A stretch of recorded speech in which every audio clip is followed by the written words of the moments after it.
Breaking out of Fox River wasn't just about digging tunnels or memorizing blueprints. It was about people. And in a place like Fox River, people are unpredictable. Inside those walls, trust wasn't just rare. It was dangerous.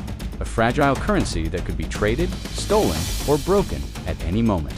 Michael Scofield's escape plan was built with mathematical precision, every step calculated down to the second.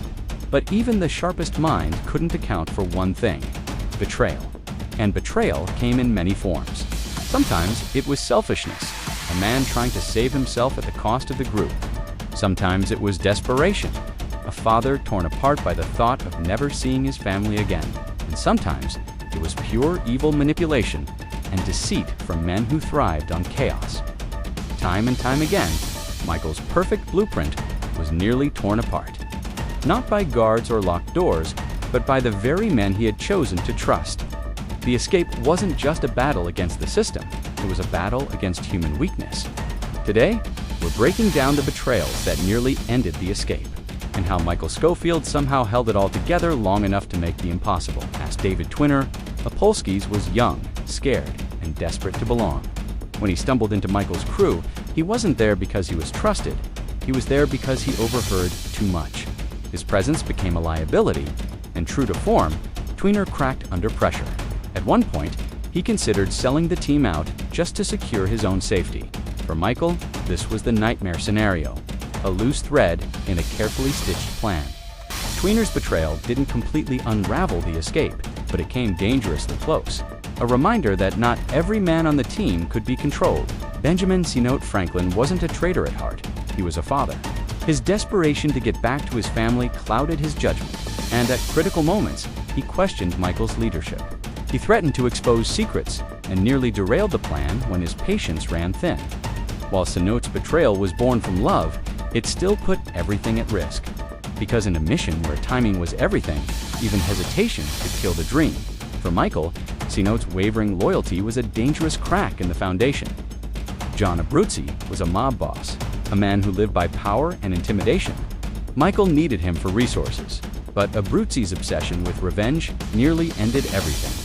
His need to settle scores, especially with Teabag, put the escape in jeopardy more than once.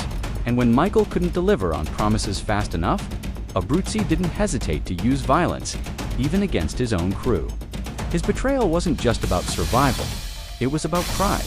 And in a plan that demanded unity, pride was poison. If betrayal had a face, it was Theodore Tubog Bagwell. Manipulative, cunning, and completely unpredictable, Teabag was the walking embodiment of risk. Michael never wanted him on the team, but circumstances forced his hand. From hiding tools, to lying about his loyalty, to threatening the entire crew if they tried to cut him out, Teabag betrayed them at every turn. His presence wasn't just a liability, it was a ticking time bomb. And time after time, Michael had to contain him like venom in the bloodstream, knowing one slip could kill the entire escape. In the end, betrayal was the one thing Michael couldn't map into his tattoo. He could plan for guards, for locked doors, for execution dates, but not for human weakness. Each betrayal left scars, forced changes, and pushed the plan to its breaking point. Yet somehow, Michael adapted. He turned desperation into leverage, lies into bargaining chips, and traitors into tools. That was his true genius, not just in building the escape, but in holding it together even when it should have fallen apart. Fox River wasn't escaped by strength alone, or even by Michael Scofield's unmatched intelligence. It was escaped through endurance, through surviving the chaos of betrayal at every turn.